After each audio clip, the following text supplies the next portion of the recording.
ये वीडियो उनके लिए जिनके पेट में कोई बात पचती नहीं है, मतलब कि यहाँ से सुना और वहाँ पे जाके बक दिया। मतलब किसी से कोई भी इन्फॉर्मेशन लेते हैं और जाके किसी और को बता देते हैं, तो उनके साथ क्या होता है इस वीडियो में आज आप जानने वाले हो। तो एक स्टोरी के माध्यम में आप सभी को बताऊंगा। तो चलो फिर बिना किसी टाइम वेस्ट किए स्टोरी को स्टार्ट करते हैं। तो ऐसे ही दो दोस्त हुआ करते थे। तो पहला जो दोस्त था उसका नाम राम था और जो दूसरा था उसका नाम कृष्णा था। तो वो जो राम था वो हमेशा कृष्णा को अपनी सीक्रेट बताता था, अपनी फैमिली के बारे में बताता था, उसकी प्रॉब्लम के बारे में बताता था, सब कुछ बताता था। पर वो जो कृष्णा था वो जाके रमेश को, मुकेश को, राज को, सत्यम को, सभी को बताता था। अपने उसके जितने दोस्त थे वो सभी को बता देता था उनकी राज। और ऐसे ही वो सभी के साथ लगभग लगभग करता आता था। मतलब यहाँ से सुना वहाँ पे बोला, यहाँ से सुना वहाँ पे बोला, यहाँ से सुना वहाँ पे बोला। तो यार मतलब सभी की बातें वो सभी को वो सब बोलते भी थे कि ये बातें किसी को बताना मत, मैं भरोसा करके तुझे बता रहा हूँ, तो तू ये बात किसी को मत बताना। पर वो सुनता नहीं था। उसको तो उसकी हंसी जो थी ना, उसको खुशी मिलती थी उस चीज़ पे। तो वो जो बात थी वो जाके किसी और को बता देता था, इसलिए क्योंकि वो उसके सामने बहुत अच्छा दिखेगा, अच्छा बहुत बन जाएगा। तो ऐसे ही एक बार उसके घर पे जो कृष्णा था उनके घर पे वो कुछ गेस्ट आए हुए थे। तो फिर उनकी मम्मी ने दूध बोला बनाने के लिए, चाय बोला बनाने के लिए। तो वो जो चाय बनाया और फिर जल्दी से उनके सामने दे दिया, बोला कि ले लो अंकल, नमस्ते, कैसे हैं आप। तो फिर उन्होंने बोला कि बेटा मैं तो अच्छा हूँ, तुम बताओ। तो उन्होंने बोला बस अंकल पढ़ाई चल रही है और क्या, बस ये लॉकडाउन की वजह से कहीं बाहर भी नहीं जा पा रहा हूँ। तो अंकल ने बोला हाँ बेटा ये बात तो है। फिर अंकल ने बोला कि बेटा एक काम करो कि तुम्हारी मम्मी को वे कुछ ज्वेलरी दिला दो, तुम्हारे पापा ने पैसे दिए थे, मैं वही देने आया हूँ तुम्हें, ये लो 50,000 और जाओ अपनी मम्मी के लिए कुछ ज्वेलरी ले लो, ये पैसे आपके पापा ने दिया है। तो वो बच्चा 90 प्लस उसकी एज थी कृष्णा की।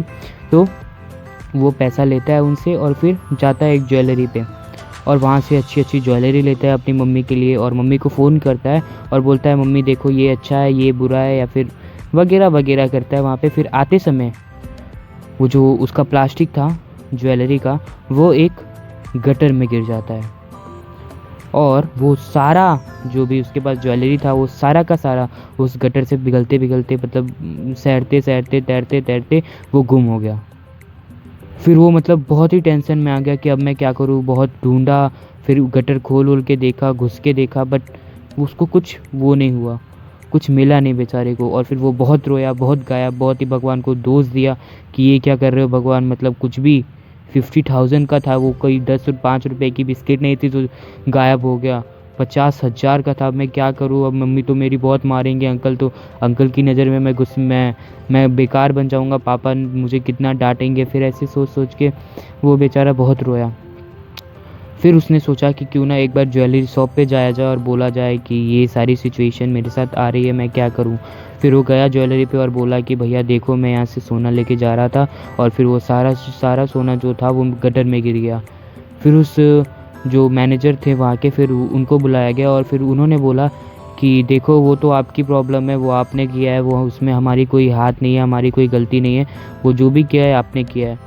तो उसने बोला कि सर ऐसा ना करें, देखिए प्लीज़ मैं बहुत स्टूडेंट हूँ, मैं अभी पढ़ता हूँ, अभी मेरे पास कुछ पैसे नहीं हैं, अभी घर वाले मुझे बहुत मारेंगे, बहुत पीटेंगे, बहुत इंसल्ट हो जाएगी मेरी घर वालों के सामने, प्लीज़ कुछ कीजिए सर, कुछ कीजिए प्लीज़। फिर उस मैनेजर ने बोला कि कोई बात नहीं, आप हमसे लोन पे वो ज्वेलरी ख़रीद लीजिए, पर आपको 10,000 प्लस इंटरेस्ट देना पड़ेगा 50,000 का, मतलब उसको 60,000 पे करना पड़ेगा अगर वो ज्वेलरी फिर से लोन पर लेता है तो उसने बोला कि ठीक है सर कोई बात नहीं, आप मुझे दे दीजिए, पर मैं आपको विथिन 2 मंथ में पे करूँगा। तो फिर उन्होंने बोला कि ठीक है कोई बात नहीं, आप 2 मंथ में पे कर देना, पर और अगर ये ज़्यादा हुआ, आपका 2 मंथ से कुछ ज़्यादा हुए हैं तो आपको 80,000, और फिर अगर 1 मंथ और बढ़ गया तो आपको 1,000 1 लैक्स, और अगर 1 महीना और बढ़ गया तो आपको 1,05,000 भरने पड़ेंगे।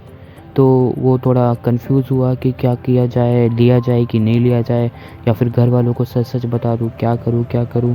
फिर बहुत सोचने के बाद उसने बोला कि 2 महीना है, भर देंगे, 60,000 ही तो है, भर देंगे, हमारे दोस्त हैं कुछ, उनसे हेल्प ले लेंगे। फिर वो ले लिया, बोला ठीक है सर आप 60,000 का मुझे दे दीजिए, मैं 2 महीने से ज़्यादा लेट नहीं करूँगा। तो फिर उसने ले लिया ज्वेलरी और घर पे जाके दे दिया, और अपने कमरे में जाके बहुत सोचा, बहुत आइडिया लगाने की कोशिश किया, बट कुछ काम नहीं आया। फिर उसने सोचा क्यों ना अपने दोस्तों को एक बार फ़ोन किया जाए और उस गटर के पास जाके थोड़ी इन्फॉर्मेशन इकट्ठा किया जाए कि वो गटर कहाँ से जाता है, कहाँ पे खुलता है और वो कैसे बाहर निकाला जा सकता है। फिर सभी वहाँ पर पहुँचे और सभी ने बहुत मेहनत किया, बहुत ढूंढा, पर वो असफल हुए, वो ढूंढ मिला नहीं। बहुत ही तैरते तैरते पता नहीं कहाँ चला गया, कुछ मिल ही नहीं रहा था सोना। फिर उसने बोला कि चलो भाई वो कोई बात नहीं, नहीं मिला अपन देख लेगा, कुछ टाइम वेट है, हमारे पास 2 महीना अभी पड़ा हुआ है, अभी हम लोग थोड़ी बहुत मेहनत करके पैसे इकट्ठा कर लेंगे। फिर वो जो राम थे उन्होंने बोला कि कोई बात नहीं भाई, अगर पैसों की ज़रूरत पड़ेगी तो मुझे बताना, मेरे पास कुछ पैसे पड़े हुए हैं 25,000 तक, मैं तुम्हें दे दूंगा, थोड़ा काम था मेरा, पर कोई बात नहीं, आपको अगर चाहिए तो आप मेरे से 25,000 मांग लेना, ठीक है, मैं वेट करूँगा तुम्हारा। तो उसने बोला ठीक है भाई, अभी मैं थोड़ा सा पैसा जुगाड़ करता हूँ यहाँ वहाँ से, और अगर मुझे काम पड़ेगा तो मैं आपसे 25,000 मांग लूँगा, ठीक है। तो राम ने बोला कि ठीक है भाई, ठीक है, चलो हाँ चलते हैं, हाँ भाई, बाय बाय बाय बाय। तो फिर कृष्णा अपने घर पे आया और सोचा कि क्या किया जाए। फिर वो काम देखा, इधर उधर काम की तलाश में इधर उधर भटका, इधर उधर घूमा फिरा।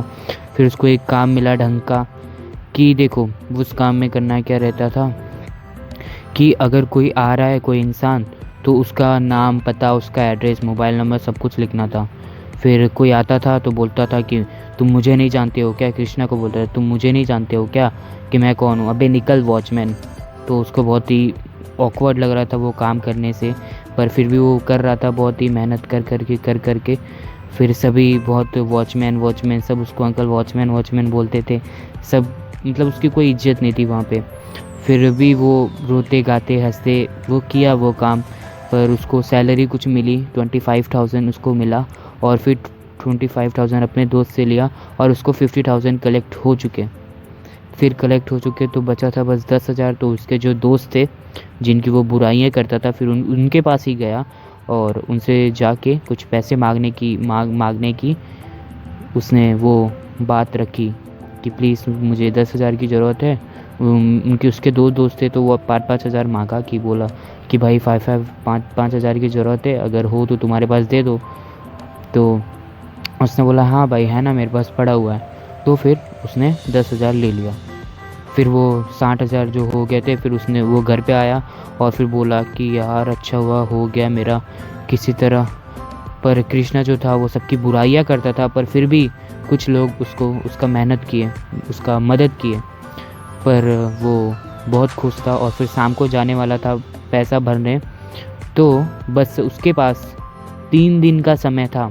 60,000 उसको 3 दिन के अंदर भरना था। अगर 3 दिन के अगर वो नहीं भरा तो उसको 80,000 रुपये भरना पड़ेगा। तो उसके बाद 3 दिन था तो वो सोचा कोई बात नहीं यार, अभी तो टाइम है, तो आज सोते हैं, कल दे देंगे। फिर वो सो गया और फिर उसके पास बस 2 दिन बचे। फिर वो 2 दिन के शाम को वो जा रहा था, फिर उसको पता चला, एक उसका दोस्त था जो बोला कि ओए मैंने उसको पैसा दे दिया है और वो जा रहा है जमा करने। फिर उसको वो समझाया, राम किसी से बात कर रहा था। फिर वो गया राम के पास कृष्णा और बोला कि भाई क्या बात है, इधर क्या चल रहा है। फिर उस राम ने उसको एक थप्पड़ मारा और बोला कि तू मेरे बारे में ऐसा बात सबको बताता था, मैं तुझे अपना दोस्त समझता था, और तू मेरी सारी बात, मेरे जो तुझे बताता था, घर की प्रॉब्लम, मेरी प्रॉब्लम, मेरे बॉडी की प्रॉब्लम, मेरे रिलेशन की प्रॉब्लम, मेरे फैमिली की प्रॉब्लम, और तू सभी को बताता था। फिर उसने बोला सॉरी भाई, मुझे माफ़ कर दे यार, वो मेरे से बहुत बड़ी गलती हो गई भाई, मुझे माफ़ कर दे यार, होती है कभी कभी इंसानों से ही गलती होती है, मुझे माफ़ कर दे यार। फिर उसने एक थप्पड़ मारा राम ने और बोला कि क्या माफ़ कर दूंगा, मेरा 25,000 रुपये दे, नहीं तो अभी के अभी तेरे ऊपर केस कर दूंगा। फिर उसने बोला कि भाई ऐसा मत कर यार, देख प्लीज़ मुझे भरना है, फिर मुझे 80,000 भरना पड़ेगा भाई, फिर मुझे भरना पड़ेगा, ऐसा मत कर भाई प्लीज़, मैं तेरे हाथ जोड़ता हूँ, पैर पकड़ता हूँ भाई, ऐसा मत कर। फिर वो दोनों भी आ गए जिससे 5-5 हज़ार वो लिया था, ऐसे झगड़ा हो रहा था। फिर वो सब दोस्त थे तो फिर वो भी आ गए और बोला कि भाई क्या हुआ क्या हुआ। फिर राम ने बताया कि तुम्हारा दोस्त जो कृष्णा है वो तुम्हारे बारे में भी इतना गलत गलत बोलता था, तुम्हारी बातें भी इधर उधर शेयर करता था, तुम्हारे घर की प्रॉब्लम, तुम्हारे बॉडी की प्रॉब्लम।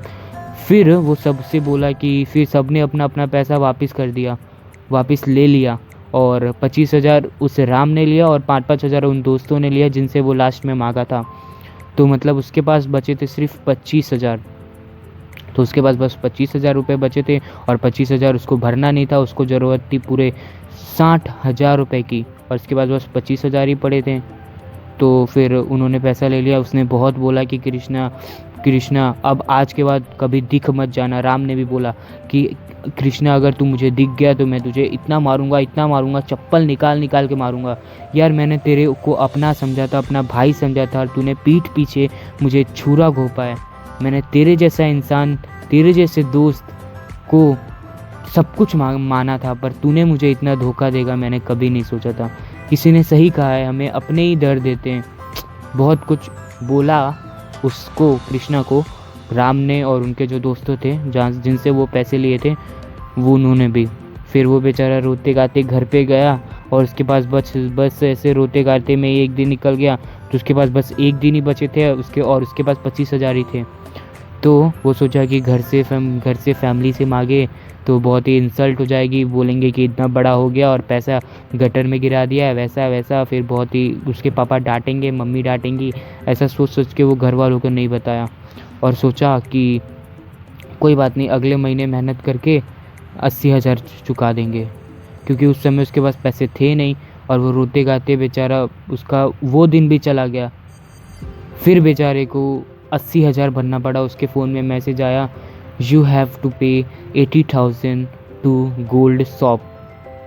फिर वो बहुत रोया, बहुत गाया और खुद पे अफसोस किया कि काश मैं अगर ऐसा नहीं होता, अगर मैं यहाँ की बात वहाँ नहीं करता तो आज मैं खुशी का दिन होता मेरा, आज मैं खुश रहता, आज मैं बहुत ही खुशियाँ मना रहा होता। पर देखो क्या हुआ उसके साथ। और फिर वो 80,000 भी उसके पास अच्छे से नहीं हो पाया, 10-20 हज़ार कम था तो वो उसके अगले महीने भी नहीं भर पाया। फिर उसके अगले महीने 1 लाख हो गया। फिर वो ऐसे करते रोते गाते बेचारा किसी तरह भरता गया। टेंशन था उसके सर पे, वो पूरा ब्रेकआउट हो चुका था अपने लाइफ से, अपने आने वाले काम से। तो बस इतनी सी स्टोरी थी। आई होप आप सभी को समझ में आया होगा कि मैं क्या कहने की कोशिश कर रहा हूँ। और अगर नहीं समझ आया तो इस वीडियो को रिवाइज करो और फिर से सुनो कि मैं क्या कहना चाहता हूँ। सो गाइस, अगर आप मुझे इंस्टा पे फॉलो करना चाहते हो तो मैंने लिंक डिस्क्रिप्शन में दिया है, जल्दी से जाओ मुझे फॉलो करो। और अगर आपको ऐसी स्टोरीज पसंद है तो मुझे चैनल को सब्सक्राइब कर देना और मुझे मोटिवेशन करने के लिए एक लाइक ज़रूर कर देना। Thanks for listening. और हाँ, ऐसी बहुत सारी वीडियोस हैं जो आपने देखा नहीं है तो जल्दी से जाओ और वॉच करो उसको भी यार, बहुत ही अच्छी वीडियो है। तो बाय बाय, थैंक यू।